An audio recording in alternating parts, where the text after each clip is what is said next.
In Dynasty Fantasy Football, market value changes very, very quickly. So we are taking a look at 10 players the Dynasty community is burying. They want nothing to do with these guys. And we're going to talk about what caused their fall in value and whether we're in, whether we're out. Are we buying? Are we selling? Are we holding? Without further ado, let's get into it.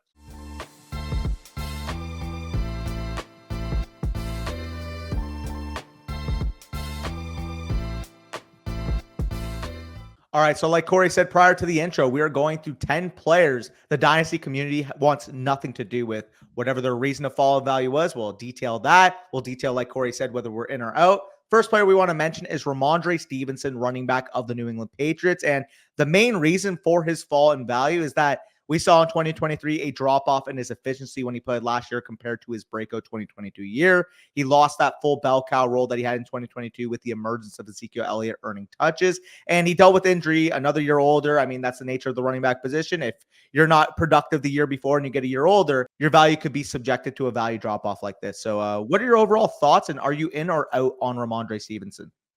Yeah, it's difficult because we're going to talk about another guy who was a day 3 pick, who earned his stripes, who commanded a starting workload, commanded an RB1 workload. But the nature of the running back position is that when you don't have a lot of team investment, you weren't a first round pick, you weren't a second round pick, you're not playing on a massive contract or whatever, you can be replaced and you can be kind of maneuvered off of. And sometimes it's just due to injury. And that's kind of what we've seen so far with Rhamondre Stevenson. I'm in at the price tag that you're getting him at right now. I think he's like borderline top 20 running back prices. I think that's a cheap cost for a guy that still does have RB1 upside, RB1 production from like weeks 3 to like 10 or 11 last year when he was fully healthy. I don't feel like the Patriots will spend big on a running back in free agency, and the draft is, shaky as we know in terms of high draft capital running backs that we expect, but I wouldn't put past them either. Like, I think it's possible that they could go out there and sign a Josh Jacobs if they wanted to. There's definitely risk there with Bill Belichick gone. Maybe they pivot. But I still think Rhamondre Stevenson's a good player. I still think he's a talented running back. And as you guys can see on our Flock trade calculator, which we'll make reference to throughout this video, we actually have a trade finder tool. So you can see actual trades that have gone down in actual sleeper leagues.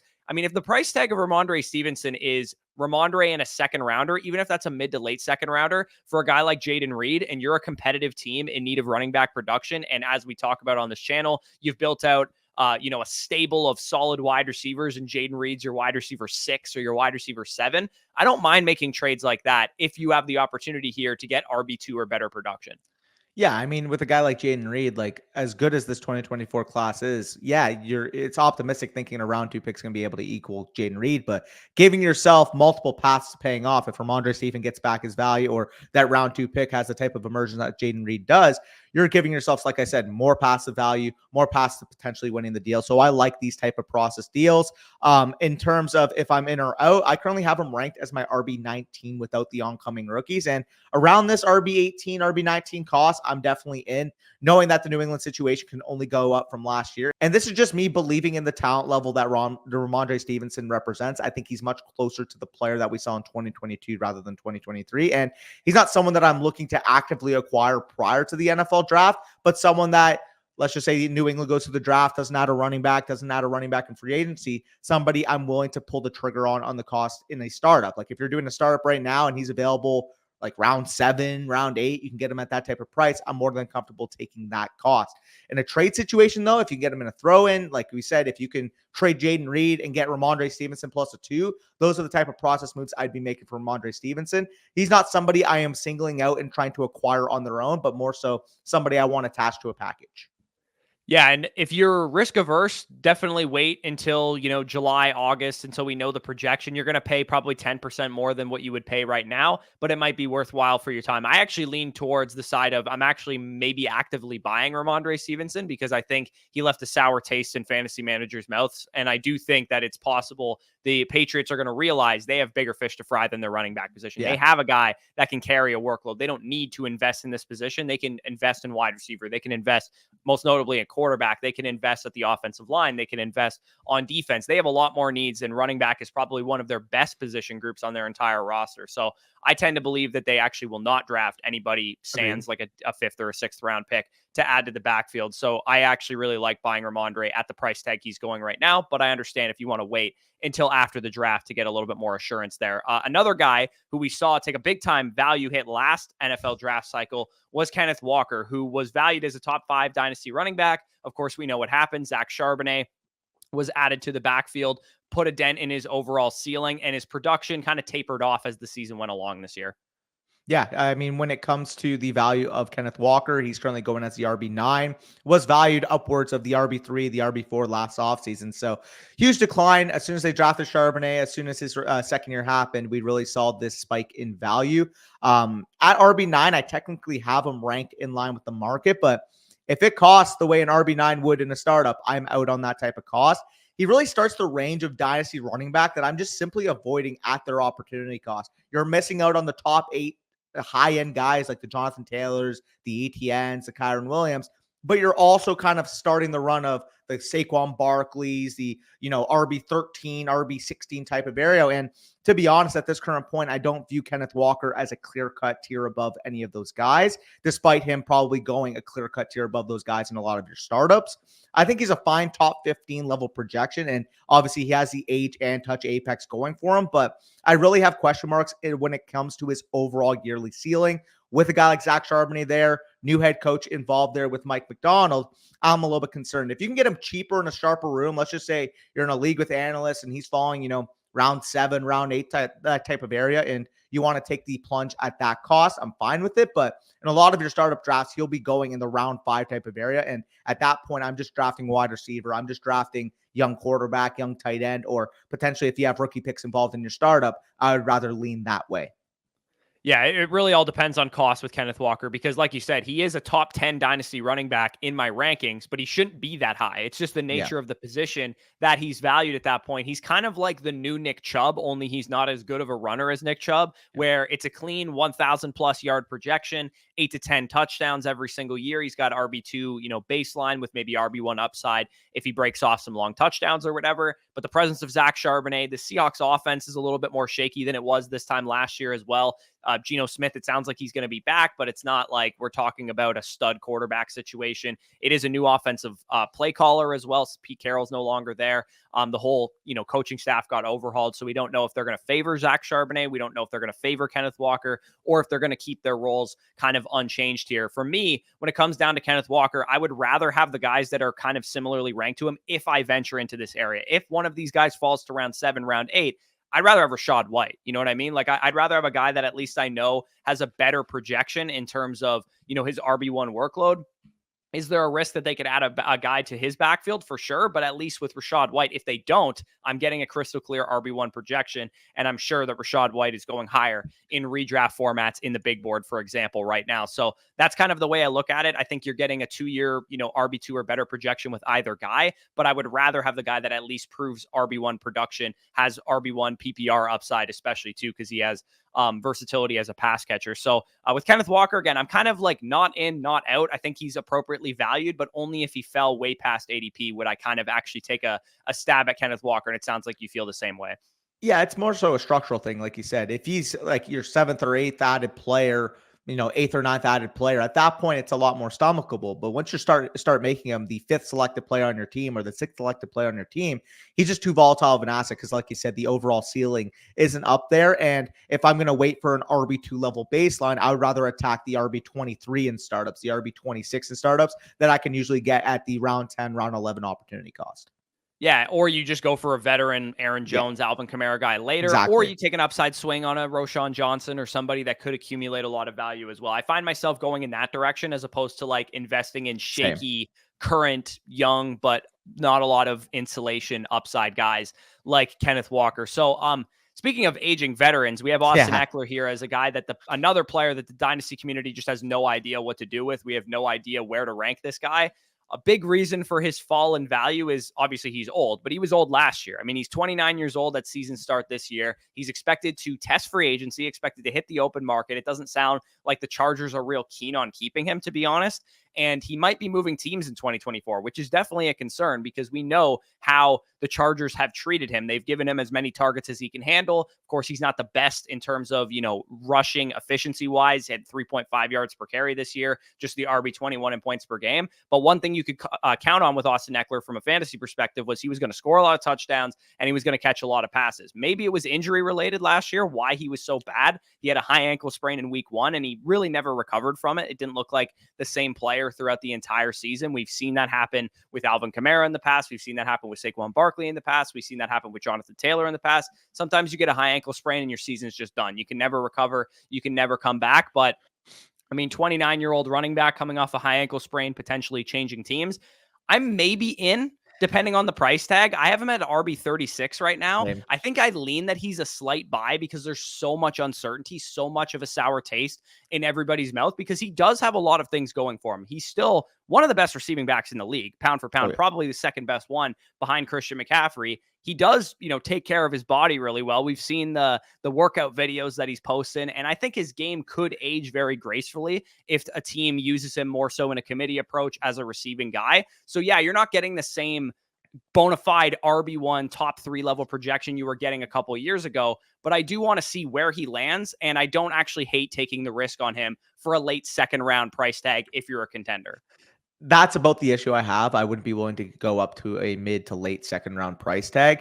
He's my RB36, and it's someone that if I have a contending roster and I have Austin Ekeler, I'm riding into the sunset. And if I can get him for more of a mid third round type of price tag, I'm more willing to buy. But if he's going for any second round liquidity, especially if it's 2024 liquidity, I just can't buy in at that point. Aging running backs that drop off as heavily from an efficiency standpoint as Ekeler, who are scheduled to be on a team, who are scheduled to be on a new team like Austin Ekeler is this offseason, seldom work out, man. Like you have a long laundry list of players that were awesome in their prime, go to a new team, obviously diminishing skill sets, end up not getting the same type of utility that they saw in their prime, which it happens at the running back position. Austin Ekeler is not a young, spry chicken like he was a couple years ago.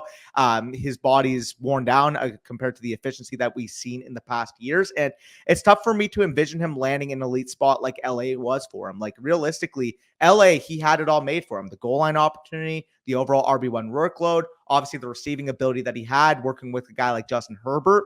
I'm really concerned that this feels like a 2023 Ezekiel Elliott situation where obviously in Dallas had all the value touches, the goal line touches, was an RB2 in fantasy 2022. Goes 2023, lands with the New England Patriots. He shows some spike weeks, shows some utility when Rhamondre Stevenson missed, but that's about the ceiling I see for Ekeler. Maybe he lands on a team like the Ravens or a contending team, ends up being the RB2 there. And if the starter were to miss any weeks, I could see some utility. But if he's valued as a top 24 overall pick, I'd rather just swing on the RB5 in the class. I would rather just swing on a talented wide receiver in what's going to be a 15 wide receiver deep, 20 wide receiver deep draft class in the first 3 rounds. I really just want to be attacking the rookie liquidity at that point. It's at the point where it's the mid third round price tag where, okay, now we're dealing with like the Braylon Allens, the Will Shipleys. At that point, I'd rather just bet on Ekeler.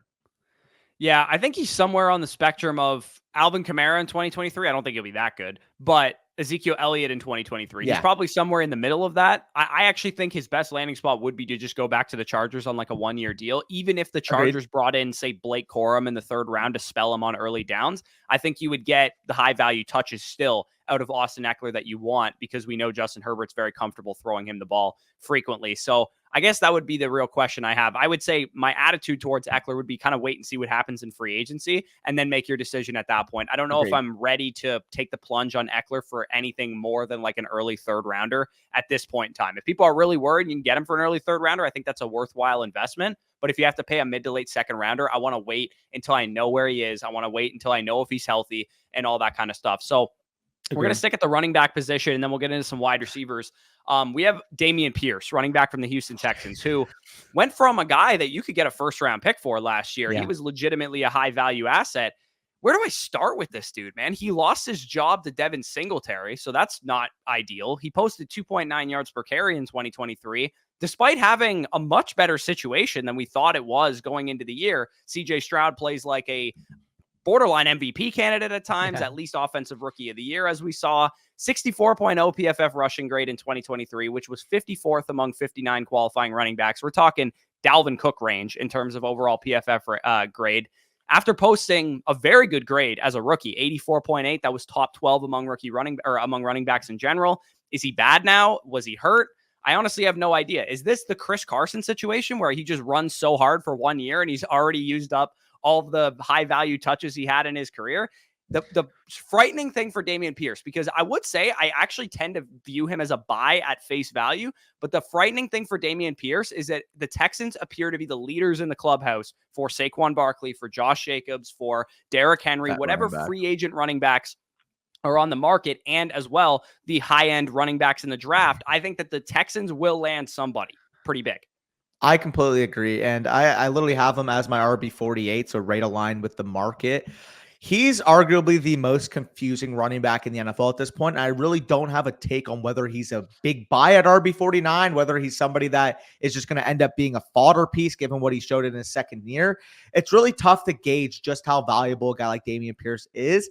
He's the type of guy where if he's sitting in round 20 of your startup, he fell a little bit and you're taking the plunge on him as a high value handcuff, I'm fine with it at that point. But if you're valuing him still as a top 15 round type of asset, you're looking bleak here, because again, he was objectively one of the worst running backs in the league. And like you said, the Texans have cap space. They can go after one of these big name running backs. The Texans have draft capital. They can draft one of these big name rookie running backs. It's really a situation where we already saw the Texans' hand with them giving Devin Singletary the work last year. With a more talented running back added to the equation, do we really expect Dameon Pierce to be more useful in fantasy? That's the question I have. Again, round 20, you want high leverage handcuff. You want him to potentially get back to that rookie season level as a Tyler Algier type of spell. I'm fine with it there, but anything more in cost than that, I'm going to be out. I drafted him in my most recent startup at the 16-10. To me, I thought that was a worthwhile price tag to go after Dameon Pierce, even if he is just a Tyler Algier handcuff. I mean, I have Tyler Algier inside my top 50 running back still, even though he's a pure handcuff to Bijan Robinson. And we don't actually know that Dameon Pierce is a pure handcuff yet. We think he probably will be if they bring in a Jacobs, if they bring in a Saquon, if they draft Jonathan Brooks or something like that. But with Dameon Pierce, I tend to believe that he's closer to the middle of the pack in terms of the talent we saw from 2022 and the talent we saw in 2023. I'm hoping he was just dealing with an injury, or maybe his offensive line was just not gelling well last year. I'm not exactly sure what happened with him, but to me, RB49 is a pretty wicked discount for a guy that you could have gotten a first rounder for this time last year. At least at the time, we viewed him as a potential high-end running back in the NFL.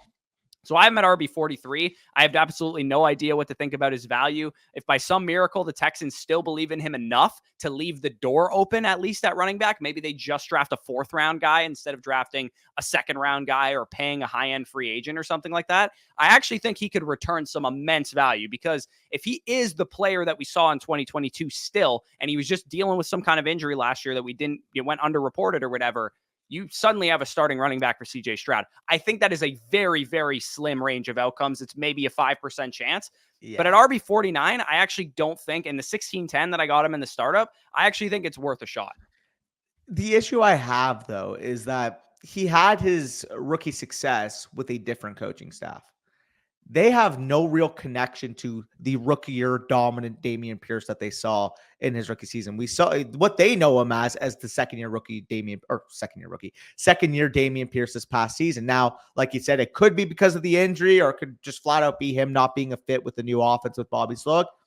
Remains to be seen. However, like you said, he's somebody that I'm not pulling the trigger on right now, because there's so much that can go in his way of just completely vanishing his value. But if he's still valued around the RB45 after the NFL draft, and maybe, like you said, they draft only a fourth rounder, or maybe they sign a $7 million, $6 million running back rather than one of the top of the line running backs, I'm okay with it at that price. Just investing right now, knowing that a Saquon Barkley, a Josh Jacobs, a Jonathan Brooks, Trey Benson type can go there, a little bit of a pause. But at RB49, that's obviously already baked in.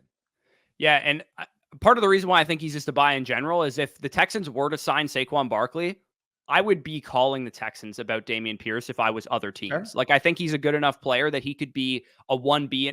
If I was the Chargers, for example, and they brought back Austin Ekeler, he is the perfect complement to Austin Ekeler. So I think if I view him as that talented, at least still at this point in time, then I think he's absolutely worth the shot at RB50 price tags. We're talking about 16th round startup. We're talking no second round rookie picks are on the board still. We're talking third round rookie pick price tag. So for me, I think he's worth a shot at that point, but I understand some trepidation. Speaking of trepidation, a guy that I had a lot of trepidation on last year was Cooper Kupp, wide receiver of the Los Angeles Rams. I was staunchly against Cooper Kupp last year, especially in redraft. People were taking him in the top 5, top 8 before the injury. I think it was probably one of my best calls of the entire season last year. I was worried about the injury concerns, the tightrope ankle surgery that he had, advanced age for a player who, yes, posted one of the best receiver seasons we'd seen in 2021 and also was very good on a point per game basis in 2022. But prior to that, it's not like he was Julio Jones. Like, he wasn't a perennial wide receiver one. And the NFL sometimes just stands for not for long. And the question is, if you believe in Cooper Kupp, you don't think he's hit the wall. And for me, I think he may have hit the wall. We might be in the 2019 Michael Thomas area right now with Cooper Kupp. The question is, where do you see him? Is he a bounce back candidate? Is he the type of guy that you're just like, hey, if he falls far enough and I'm a contender, I might take the shot? For me, I'm like, I might just let my league mates draft him because I think he'll be overdrafted based on his prior production. It fully depends on the price for Cooper Kupp. Wide receiver 34, knowing that I have 10 rookies hired. He's my wide receiver 40 for the record. So wide receiver 34 on the market, wide receiver 40, but I also have 10 rookie wide receivers mixed in there. If you're getting him around, the wide receiver 34, wide receiver 35 price tags, I really do think he's a tentative buy as a contender. But if you're a risk-averse manager, he's not your cup of tea, man. Because if you can get him in like the round 8+ and you're willing to take risks, that's when I'm comfortable making that type of plunge, because he's still attached to Sean McVay. He's still attached to Matthew Stafford. And despite dealing with the injuries throughout the season, he produced 58 catches, 726 yards, and 5 touchdowns in the 11 games he played over 50% of the snaps. He's more volatile than a guy like Stephon Diggs and a guy like Devontae Adams. But if he's demonstrably cheaper in your league, I think it's worthwhile, especially for a contender. You can get him as, your wide receiver 3, wide receiver 4 on your team. Maybe you have 2 really good quarterbacks, a really good tight end, and you can get him for that cheap of a cost. I'm fine with it, but he's the only instance I'm buying him is for that production. If you are a heavy contender and you want to buy the production and you're willing to eat a second round pick if things go awry, I'm cool with it. You're not buying Cooper Kupp saying, well, I'm just going to get him cheap now, and by the time he starts producing in season, his value is going to go double in value. Because I'll tell you right now, it's much more likely his value decreases than it increases. If he misses any time in season, value decreases. Even if he's back to a, top 15 overall wide receiver level, is he really going to go much higher than wide receiver 34 in the market? I have question marks like that. Again, if you're banking on the production, cool with the buy. If you're banking on him potentially increasing in value, do not buy. Yeah, I mean, I think the perfect example of that is Mike Evans and Keenan Allen. If he returned Mike Evans and Keenan Allen production next year, I would consider that a massive win for where Cooper Kupp is at right now. And you can't get a first-round pick for either of those guys on the market for the most part right now. So that's why I would push back on, just buy Cooper Kupp and sell him for higher later. If you can get any first-round capital for Cooper Kupp, I think you should be cashing out, because even though, I don't think I'm totally out at wide receiver 40, that's where I have him ranked as well. I mean, there's a number of receivers I would rather have in this rookie class. And I mean, some of the trades, like we can see on our Flock trade finder here, Aaron Rodgers and Cooper Kupp were sold in a super flex league for a 1 and a 3. That's about what you're looking at if you're trying to tear down a previous contender. Yeah, for sure. The deals I'm looking at if you're trying to buy are, the one there where it's like Cooper Kupp for a 2024 3 and a 2025 2. Like, if you get it for those costs and you're a contender, I'm fine with that. Or this deal, even if that's the 2024 round 101 at the bottom right corner, if you're getting Kyler Murray plus Cooper Kupp, let's just say for Caleb Williams, I'm fine stomaching that, because again, I view Kyler Murray as a top 15 overall asset. Caleb as, the number 10, number 9 overall asset. If you're telling me I can get Cooper Kupp to move down from 9 or 10 in my startup to number 15, I'd be willing to do that. Yeah, it really all depends what you're looking for. For me with Kupp, I'm like, I think he's going to go higher just based on name value. So I'm probably out. But again, if you're a heavy contender and you can stomach, you're not getting any value here. You're buying him solely for production, and he might not work out from that perspective, just like it would have been the case if you bought Michael Thomas in 2021, for example. But at the same time, he could return top 15 value. Puka Nacua, some people are hesitant to call him like an actual wide receiver 1 or whatever. Maybe you think that balance between Kupp and Nacua is going to be a little bit more 50-50 than, 70-30 or whatever it was for Puka Nacua this year as a rookie. So number 6 on this list, and a guy that is definitely more volatile from a range of outcomes perspective as well, is Christian Watson. Injury-plagued season this year, didn't really get off the ground running at all. He was dealing with hamstring injuries, other lower body injuries throughout the season. He played just 9 games. And we would have been very excited to draft Christian Watson with the hindsight that Jordan Love ended up becoming a franchise quarterback, a quarterback that the Packers are now excited about. The problem is the injury concerns plus Jaden Reed, Romeo Doubs, Dontavian Wicks, the tight ends, Tucker Kraft and Luke Musgrave.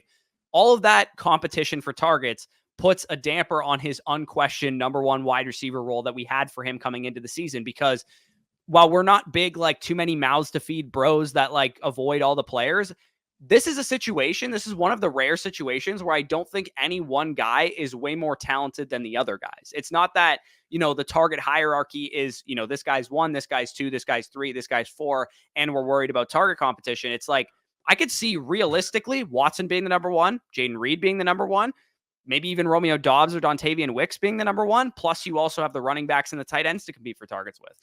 Yeah, the thing with Green Bay is they have 4 guys that you can call a wide receiver 2, 3 in most offenses, but no clear-cut number 1. Now, if you want to make the bet that Jaden Reed becomes that 1, or Christian Watson becomes that 1, or maybe you're a big Romeo Doubs, Dontavian Wicks guy, I feel like all of them have their own cases to potentially be viewed as the 1 on this offense, which kind of decreases the value of all of them. Because realistically, if you can't say with certainty this guy's going to be the number 1 or this guy's going to be the number 2, or you don't even know the 3 wide receivers that are going to be getting snaps on any given week, it does put a damper in it. However, at these type of prices, I'm willing to take the plunge. Again, I'm not going to overexpose myself with Christian Watson. He's not going to be somebody that I have on 80% of my dynasty rosters. But if I'm in 10 leagues and I can have, 1 or 2 shares of Christian Watson, knowing the spike week, the ultimate potential that he has, I'm absolutely willing to do it. And I get it. Like, there are people going to throw around Claypool 2.0 moniker. Oh, we saw what Chase Claypool did as a rookie, bad second year, and look where he is in Dynasty now. Like, I get people are going to make that claim.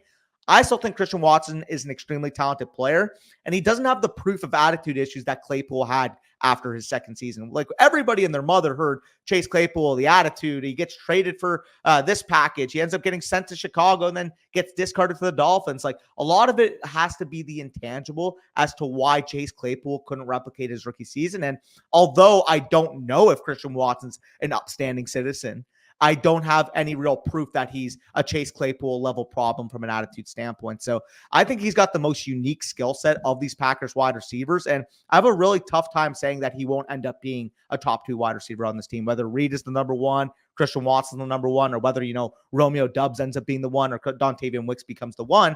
I feel like Christian Watson, given his skill set, will play a big time role in this offense. So I'm willing to buy him. Again, we know now that Jordan Love is a legit quarterback. We didn't know that last offseason. If Christian Watson pays off on the skill level, the talent level that we expected last offseason, he could be one of the biggest steals in Dynasty.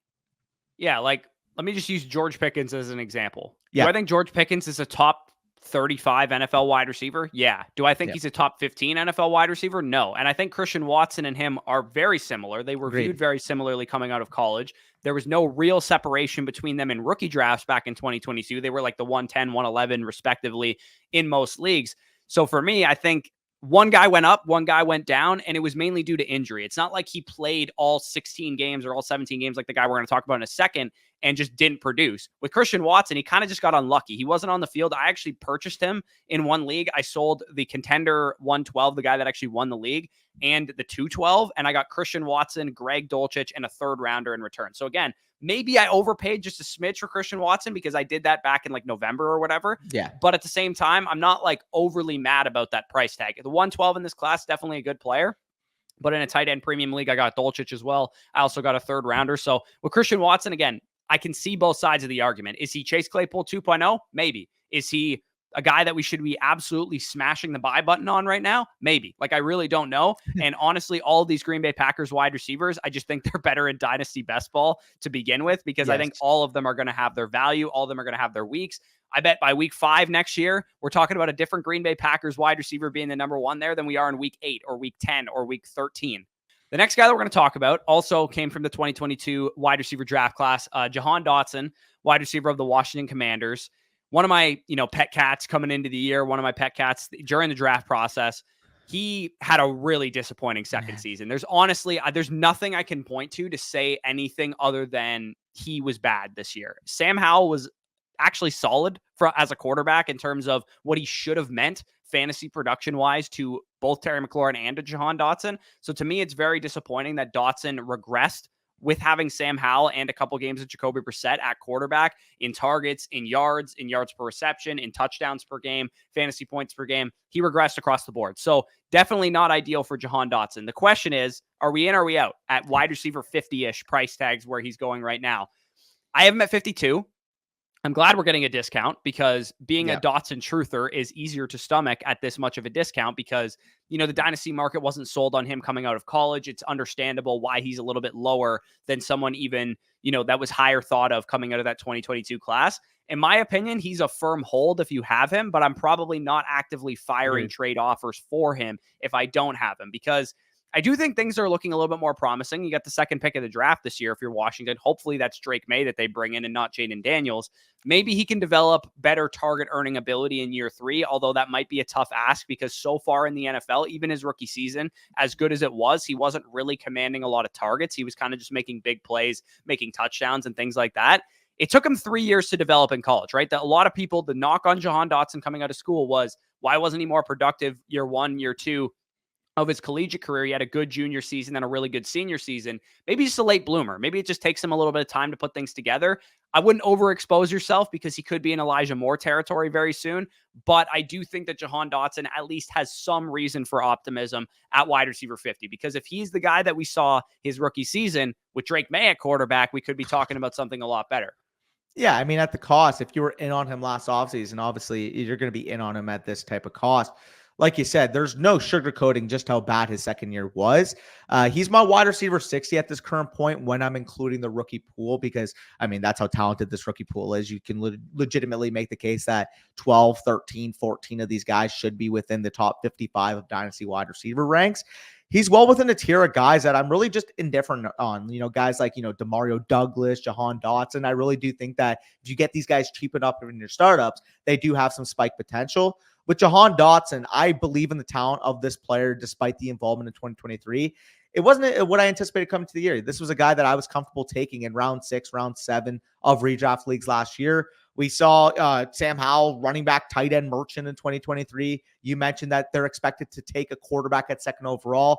Hopefully for our sake, it's Drake May. Based on our own evaluation, we do prefer him to a guy like Jaden Daniels. But even if it's a Jaden Daniels, maybe he gets some more slot versatility. We saw Jaden Daniels being able to dominate from the slot fade. I really do think that Jahan Dotson, given his makeup, could be a big-time player in that type of role. He had over 500 yards. He had 7 touchdowns in those 12 games as a rookie. And I can really see a third-year spike like Corey mentioned. But like you said, the downside here is it's an Elijah Moore situation. If he doesn't prove it this year, he could be discarded like Elijah Moore kind of has in the dynasty market. Yeah, exactly. You kind of just have to hope that it, like Cliff Kingsbury brings in a schematic change that features the wide receivers more, and Drake May or whoever they take at quarterback is going to be a guy that features the wide receivers more. And Dotson obviously needs to get a lot better too, because he wasn't good either. It wasn't just schematic and quarterback play that caused him to go down. So speaking of bad quarterback play, let's talk about a couple quarterbacks here. Deshaun Watson, quarterback of the Cleveland Browns, a guy that we were all over last year. And unfortunately, if you listen to us, he's lost value since then. Another year removed from the last time he was fantasy relevant in 2020. He's only played in 12 games, and he just flat out hasn't been good. Yeah, and not to mention, I mean, people don't want to associate themselves with Deshaun, especially not now because his production value isn't making it worth it. People are going to point, clear decline as a passer. It doesn't look like that Deshaun from Houston. A lot more uncertainty as to the fact is, can he get back to that Houston level? That was always the premise for buying. Okay, you know what? He's dealt with all this. He has a clean slate now. Obviously, the Browns offense projects favorably. We just need to see that level of talent that we saw from the prime Deshaun Watson. And another year removed, like you said, I'm becoming worried, man. With how high it was on Watson, you would think quarterback 24 price tags, I should be absolutely smashing. But the vibes are just off, man. I really can't explain it. Like going into last season, at least I could point to the favorability of it. I could point to, second year as a Brown, full offseason work with these weapons. I can project going forward that he can get back to that level. But then he just didn't get back to that level, man. And now 2 years removed, like you said, 12 games since 2020. Is he ever going to be back to a top 15 overall quarterback in the NFL? I have my concerns here. And the team commitment long-term now obviously is a question mark too. Like if he has another bad year this year, is he a cut candidate? Is he a Russell Wilson type of candidate where they just don't play him because the injury guarantees? Like the vibes here are really, really off. And if I have existing shares, maybe I'm in 10 leagues, I have 1 share. I may keep one just to see if he can get back to that level, but he is definitely not somebody I want to be overexposed to. I do not want 5, 6, 7 shares. And if you guys have 5, 6, 7 shares at this current point, I'd be selling off a good amount of them. Yeah, I was very much a staunch look Same. at the career projection of Deshaun Watson. 2017, great. 2018, great. 2019, great. 2020, 2020. elite. Like literally one of the Yeah. best quarterbacks in the league in 2020 Yeah. on a shit team, by the way, with Yeah. no DeAndre Hopkins. 2021, obviously he misses, or whatever year he misses the whole season, comes back 6 games, wasn't good with the Browns. But I was like, hey, look at the big sample size, not the little sample size. I'm getting nervous, fellas, because got a the bigger sample sample size of size. him being bad is getting larger and larger. And even though I'm right at consensus, I have him QB 22, so I'm a little bit higher than you on him. I would be looking to cash out for a quarterback upgrade. Use him to get up to a better quarterback. Use him to get up to a quarterback that you actually believe in. Like, maybe you're a Jordan Love guy, or maybe you're maybe a little bit lower than that even. Maybe you believe in Bryce Young even. Maybe you believe in Justin Fields, or maybe you just want the production of Dak Prescott. I'm personally a Brock Purdy guy. Maybe I could use him to get up to Brock Purdy. So I would be looking to cash out for an QB upgrade if you could. Sometimes people want a quarterback back in return in those kind of trades, or a high-end rookie pick if you can get one. I mean, I doubt you're getting 107 or better for Deshaun Watson in a trade, but would you take Deshaun Watson right now or the 109 in the rookie draft? 109 without hesitation. Yeah, exactly. So that's where we're at with Deshaun Watson. Could he still become the Deshaun Watson from Houston? And maybe it's all been a mental thing for him because, his mind was put through the ringer. I don't actually know. I have no clue. But at the same time, the likelihood that he becomes the Deshaun Watson from Houston is getting worse and worse and more unlikely. So for me, while that upside scenario hypothetically still exists, it's getting a little bit more far out into the distance for me. So again, if you can cash out, I probably would do it. Yeah. So, I mean, if I'm posing a hypothetical question to you, you mentioned the names, Purdy, Dak, Fields, Tua, et cetera here. But like, if you're equating it out, would you rather have the asset of Deshaun Watson? If you got offered a deal right now, you have Deshaun Watson and somebody has Jared Goff. And that Jared Goff manager says, I want Deshaun Watson plus the 207 this year. Which side do you want? I have Jared Goff over Deshaun Watson. So do I I. would rather have Jared Goff. Like the 207, like you would want more attached to Watson to give up Goff? Oh, I see. You're the one with Goff. Okay. Yeah. Watson in the 207. If you're okay, stomaching the risk, I'm fine with that. But at the same time, they're in the same tier for me. So you tell me one guy gets a second on the other side, I would probably take that side. That's fair, but that kind of goes to show you, like, this is a guy that we were talking about as a top 15 overall asset. Like, you have to build in this pessimism because, like you said, it's easier to overlook a 6-game sample size when the guy hadn't played football since 2020. It's a lot harder to stomach now that he has 2 seasons under his belt, 12 games under his belt, and he hasn't gone back to that level. Yeah, and we've seen one good game out of him. That Tennessee game last year was like the best game we've seen him play in a Cleveland Browns uniform. The Browns have a good team, man. Like, they literally had a great defense last year. They had Joe Flacco take them to a playoff game and go on a run towards the end of the season. They have a number 1 receiver in Amari Cooper. They have other guys, David Njoku and Nick Chubb will be back this year. Like, if Deshaun Watson can't figure it out by week 4 or week 5, he might be useless on the dynasty market, legitimately. Like you said, they probably have some kind of contract and financial situation where they could just sit him on the bench, play Dorian Thompson-Robinson, or maybe they invest in a day 2 quarterback this year or something like that. It's getting bleak in Cleveland with the Deshaun Watson contract. And if he doesn't perform fast, he is going to lose value also fast. Yeah, no, I completely agree. It's a tough situation for Deshaun Watson. It's also a tough situation for a quarterback that got paid last offseason that was valued amongst the top 15 at his position, as well as Deshaun Watson. Daniel Jones of the New York Giants. And the main reason in terms of his fall of value, ACL tear primarily, but also due to middling quarterback play. Offensive line was a mess. Daniel Jones' internal clock was completely out of whack this year. Clear decline from what we saw from him in 2022 when he led the Giants to the playoffs.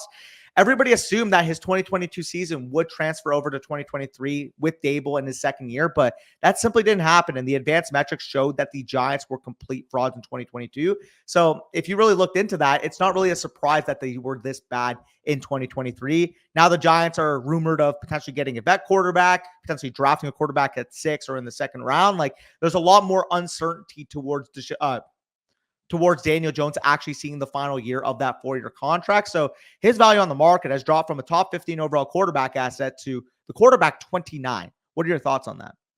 Yeah, and that's a low price tag. So yes, that's positive. If you're a Daniel Jones buyer, you think that's a good price tag probably to buy him at. Because I guarantee if they take Malik Neighbors at number 6, if they take Romo Dunze or Brock Bowers at number 6 and not a quarterback, or they invest in the offensive line or whatever, Daniel Jones will move back up in value. The reason he's at quarterback 29 is because there's legitimate pessimism that he might not be the starting quarterback next year.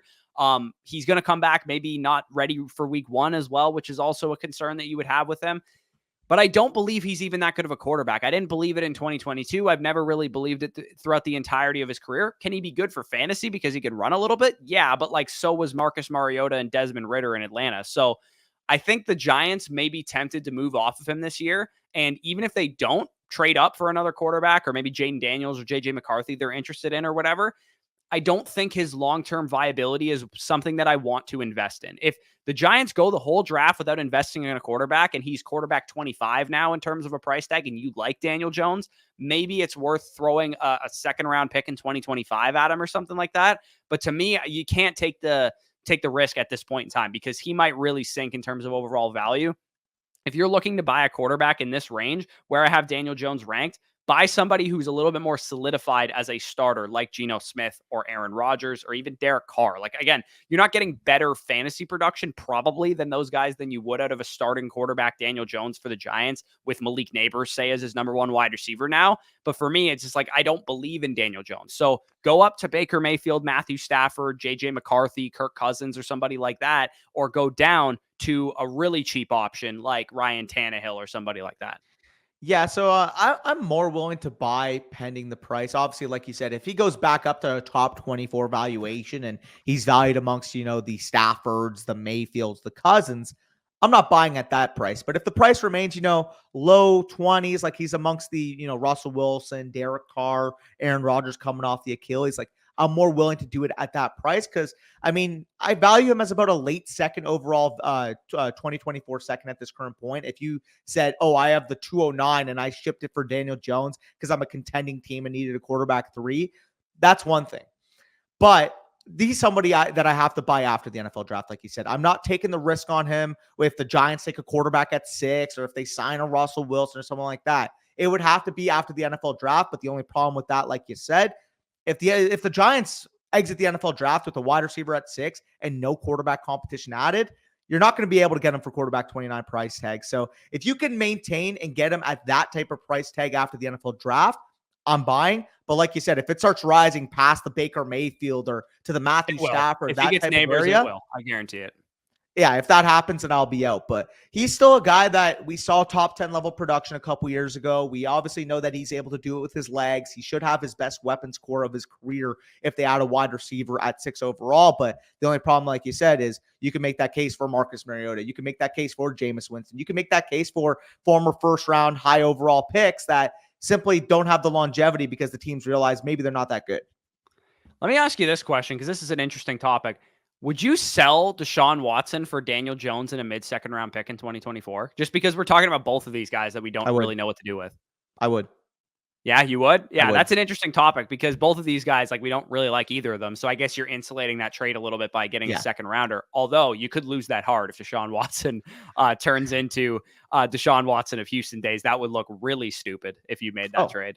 For sure. Especially if I have a lot of Watson, I can mitigate some of the risk. Also have another path to paying off. Again, a very, very strong 2024 class. Like you just mentioned, let's just say that's the 206, the 207, something like that. I could be in the range for a top 12 overall wide receiver in my rankings, top 5 overall running back. Maybe a guy like Bo Nix goes 34th overall, falls to the mid-second. And then at that point, it's like, okay, well, I may just believe in Bo Nix over both. So the fact that I can get Bo Nix and Daniel Jones to move off Watson, I would view that as a W. Yeah, for sure. So yeah, interesting topic of conversation with these quarterbacks. Again, this is why we like to secure them early. We don't want to have to deal with this range of quarterbacks because they're concerning. Although counter argument to that is that Watson was one of those guys last year and he's lost a lot of value. So number 10 guy on this list, the final guy we're going to talk about here is Kyle Pitts, who is a very contentious topic. Man. Where do we start with the reason for fall in his value as well? Incredibly frustrating from a production standpoint. Never gets the high value looks in the Atlanta Falcons offense. Just 6 touchdowns in 3 seasons, despite being 6'6" and 250 pounds. He gets 6 targets per game at tight end, which is like pretty decent numbers. But Arthur Smith ruined his life pretty much. So Despite top 6, top 8, and top 11 PFF receiving grades each of the last 3 years, top 6 as a rookie, Kyle Pitts just hasn't hit what we wanted him to hit when he was a top 5 NFL draft pick. Tight end 11 is the highest he's ever finished in fantasy points per game. He has adamantly disappointed on where you drafted him in terms of redraft and dynasty ADP the last 3 years. So the dynasty community is ready to bury him, probably rightfully so, given what he's done so far. I am still in, but I'm wavering. I have him ranked where he's going, and I do think he's worth the upside swing. What say you? I'm in at this cost. He is my tight end 7 as well, like you mentioned, but I really view the 4 to 7 range as being pretty fluid given the injury issues, the age of some of the other guys. I view Kyle Pitts well within that tier. I mean, he's still one of the best tight end athletes of all time that we've ever seen. He's still one of the best tight end prospects. If you prefer Brock Bowers, you prefer Kyle Pitts, I think you can make the case that those are the 2 best tight end prospects we have seen since Vernon Davis. And I'm willing to write off this past year as him recovering from lingering issues in terms of his knee in 2023. It's been reported that it was like meniscal damage. He didn't really move the same that he did in his previous years. A lot of weird stuff going behind the scenes with Kyle Pitts, on top of the fact that there's a big-time new offensive outlook there with Zach Robinson coming in as OC, with a new quarterback coming in, whether that's them aggressively going after a Drake May or signing a Kirk Cousins. I can confidently say that no matter what they bring in at quarterback, is going to be a big-time improvement over what they saw last year with Desmond Ridder and with Taylor Heineke. I still believe in the profile of Kyle Pitts, and while the second and third years were definitely deflating, being a big-time Kyle Pitts fan, I mean, you guys have heard on this channel me refer to him as literally the gold standard of dynasty tight end. He's not quite valued like that for me, that he was the previous 2 years. But if you can get him at tight end 7, I'm willing to cast away the concerns that we saw in year 2 and 3 due to bad quarterback play, due to injury issues, and of course, like you mentioned, due to the fact that Arthur Smith was a complete buffoon. Are you taking the rookie 110 in Superflex? Are you taking Kyle Pitts? Kyle Pitts. Really? Okay. So you're a little bit higher on me than on him than I am. I actually have him at tight end 9. If you include rookies, Bowers is my tight end 2. So I actually prefer David Njoku, George Kittle, TJ Hawkinson, and Dalton Kincaid. I'm assuming you probably have him over Kittle and Njoku, I would imagine, at 7. Including Brock Bowers, Kincaid would be my 8, and Njoku my 9, and then you get into the 10 to 12 range with like the Kelsey, the Ferguson, the Goddard. I would prefer Kyle Pitts to that. The way I kind of have him evaluated right now is I view him right in line with the 110, the 111, the 112, and right behind a guy like TJ Hawkinson. Like the difference in rankings for me is within a round. Yeah, and like you said, the quarterback position, the head coach position, injury issues, all of that has been why you can't just surface level. Pitts hasn't produced, ergo he's bad. You have to dig a little deeper with this guy, and it's going to separate good analysts from bad analysts to some degree. But at the same time, even if the process is right on Kyle Pitts, like we could be right, hey, the quarterback gets an upgrade, the head coach gets an upgrade, maybe he's healthier this year. He might still never hit, top 5 tight end production. So he's really challenging, man. Like I think he's a very good upside swing for rebuilders. If you can get him for the 202 in the rookie draft, come rookie draft fever, when everybody's really excited about this class, you might be able to pull off a deal like that. Again, I tend to lean towards buying him a little bit, but I also said that last offseason, and he lost even more value. So really difficult with Kyle Pitts, man. Like he is one of the hardest evaluations in dynasty fantasy football. And I think rightfully so that people are burying him, because at some point you just got to produce. The injury issue is the one thing that I think you can't really explain away. It's like if he was hurt last year and he wasn't healthy, it's kind of reasonable why he didn't produce better. Yeah, no, that's kind of where I'm at with it. And not to mention, you said the 110, the 111, the 112. That is all dependent on if you have a top end tight end on your team. Like if you have a Sam Laporta, a TJ Hawkinson, a George Kittle, you're going to prefer the pick because you want to attack wide receiver. You have more options to potentially liquidate that pick. If you need a tight end, maybe your core is Dalton Schultz and Darren Waller, and you want to say, hey, I have 3 first-round picks this year. I want to spend the 110 on Kyle Pitts. That's when I'm willing to do it because, like you mentioned, I still believe in the top-end upside that Kyle Pitts could represent. Yeah, and I mean, the 110 is an easier to move asset than Kyle Pitts because obviously everybody's going to have their wide receiver 4 or their RB1 or their QB 4 or whatever that they want to go after with that 110 overall pick. But that is the end of the video. Again, the dynasty fantasy football market is burying these players. The community wants nothing to do with them. I hope we gave you guys some good insight because I'm sure you guys have a lot of these dudes on your roster and have no freaking clue what to do with them. And I know I have a lot of Kyle Pitts exposure. I have a lot of Deshaun Watson exposure. I have a lot of Jahan Dotson exposure. exposure. So I'm thinking a lot of these guys, I do need to figure out just in my own head what I'm doing with them. Am I holding? Am I buying? Am I selling? I hope we documented kind of what we're trying to do with these guys. So if you enjoyed this video, leave a like. Make sure to subscribe down below as well. We featured our Flock Fantasy trade calculator and trade finder features in this video. Of course, if you want to check out the site, flockfantasy.com, link down below will be in the description. Of course, you'll get our draft guide, you'll get our rankings, Superflex, one quarterback, prospect. You'll get all the draft guide, the rankings, and the bonus content of all the other creators on the site as well. And of course, as we talked about in this video, our Dynasty trade calculator is totally customizable to your league settings so that you know if you're in a one quarterback start 8 league, that depth is less valuable, for example. Or if you know that you're in a start 13 super flex league, depth is more valuable. Fully customizable. With that being said, peace out, and we'll talk to you soon.